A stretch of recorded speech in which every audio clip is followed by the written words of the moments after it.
கைது செய்யப்படலான்ற ஒரு தகவல் இது ஒரே பரபரப்பாக பரவிட்டு இருக்கு. இது எப்படி பார்க்குறீங்க? உங்களுக்கு ஏதாவது தகவல் கிடைச்சிருக்கா? எனக்கு ஒன்றும் தகவல் இல்லை.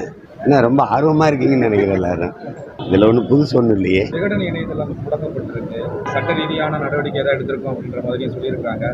அது ஒரு கருத்து தான். அதாவது இப்போ மக்கள் நம்ம நாட்டு மக்களை வந்து அவங்க கைது பண்ணி அனுப்புகிறத நம்ம பார்க்குறோம். கைவிலங்கோடு அனுப்பும்போது நமக்கு அவ்வளோ வழியாக இருக்குது.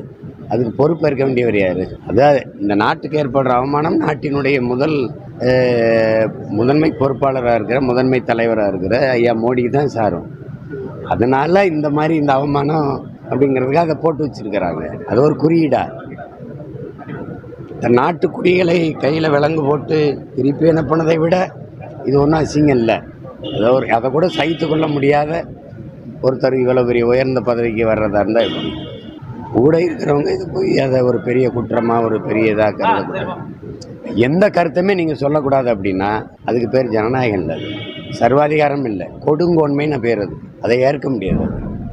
அதனால் அது அவ்வளோ பெரிய ஊடகம், அது எத்தனை ஆண்டுகளாக இருக்கிற ஒரு மதிப்புமிக்க ஒரு நிறுவனத்தில் வர்ற ஒரு செய்தியை போய் இது பண்ணி அதுக்காக முடக்கி வைக்கிறதுங்கிறது, இது போல் செய்யாதீங்கன்னு ஒரு கடிதம் அனுப்பலாம் இல்லையா?